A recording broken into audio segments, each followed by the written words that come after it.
What's up? It's Keegan again, here and taking refuge from Twitch's Thaw censorship dungeon.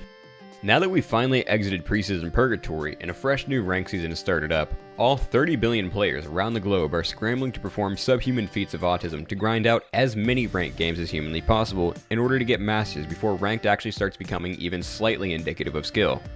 But before I start going into the fresh rank season, I want to talk about preseason, which I was actually pleasantly surprised by.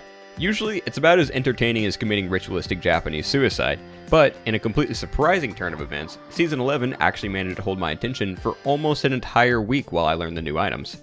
I will say, props to Riot for deciding to test big changes during preseason this time, instead of giving us the New Year's gift of a completely unplayably fucked solo queue that ruins an entire year of rank because they decided to implement the big changes right at the start of the new season. Though this year does slightly surpass the low bar, most people probably didn't bother actually playing it since a majority of the player base just follows pro builds and MOBA fire like the divine scripture anyways. That's about all I have to say about preseason, so now we can go back to talking about the only thing that matters in life, League of Legends ranked solo duo queue. More specifically, early season League of Legends ranked solo duo queue, which, while more playable than preseason, is still objectively one of the worst times to play ranked. But considering the people who play this game are known to get bullied as a hobby, I realize that most will probably continue to play it anyways, despite knowing that the only ones currently playing are the soulless crackheads chasing the high from their 13 LP gains, only to have 32 of their precious LP crushed down into the dirt because the Holy Lord and Father decided to deliver them a test in the form of an AFK. It's rough out on the streets of Summoner's Rift, especially now with the competition getting even stiffer as all the gold players with a New Year's resolution are dropping out of school to go pro before becoming an old and decrepit 25-year-old. As I typically prefer to avoid diving headfirst into the primary talent pool for the Special Olympics debate team, I tend to avoid queuing up for League of Legends. However, as a man that's far braver than any Marine, I took a deep plunge into the dirty, grimy, unshowered, musty pits of the modern-day gulag to bring back some complaints about the game. There in solo queue, I got to be a first-hand witness to the live de-evolution of human beings in real time. Millions of years of evolution being undone over the span of a single league game. Whether it was caused by one of the several absurdly busted champions, that person kamikazing your elo by AFKing, or worse, a teammate locking in first time Macaulay, which should be considered a crime against humanity, I'm here to give you some things to look out for to avoid getting lobotomized by your Season 11 experience. First and foremost, unless you're the kind of person who enjoys medieval Judas cradle torture, don't bother looking at chat, as the ratio of flame to actual constructive input is approaching undefined.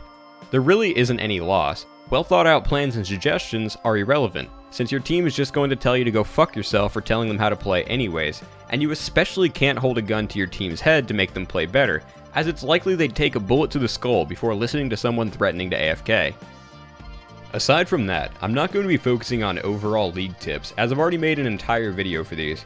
What I'll really be focusing on is advice more specifically about coping with early season ranked and some specific preseason balance issue bleedovers.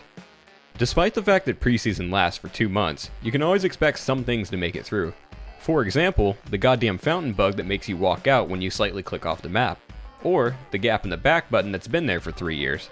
Another would be the absolute slap in the nuts of watching some beefy motherfucker full heal every 10 seconds off Gore Drinker while he's ignited.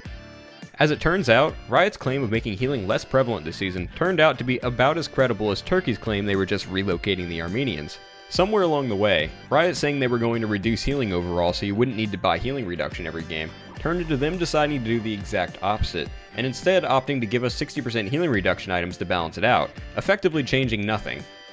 On a slightly related note, as usual, Vlad players can suck my nuts, but currently, he's nothing compared to some of the other demons who re-emerged this season.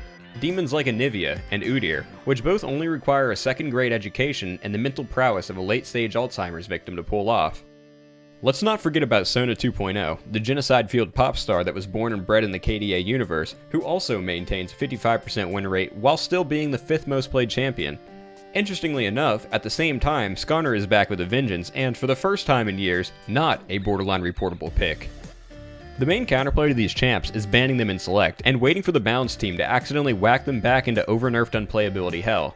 The backup, in case they manage to get through bans and you don't have a similarly busted champion on your team, is dodging and taking the 5-minute timeout. It really isn't worth carrying the frustration of having to play against them into your next games. Now, that was all just relevant to the current meta, but there will always be things to look out for. You'll always have to weigh the cost of losing 30 IQ points from having to play a game that's 20 minutes too long, versus the withdrawals you'll feel from having to wait in queue for an extra 10 minutes. For example, what's more painful? Waiting out the dodge timer, or having to go 20 minutes with a high velocity 3 APM Yumi 1-trick playing Lee Sin jungle because they refused to dodge? Tangential to what I told you in the tips for ranked video, if you have an auto-filled enchanter support playing in the jungle, take the L, abandon ship on that game, and don't look back.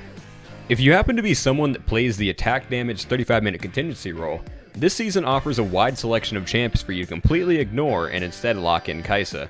At least, assuming she's not banned, which she usually is. Of course, you have the backup plan Jhin, the backup plan for the backup plan Senna, but really, you just want to be able to lock in Kai'Sa.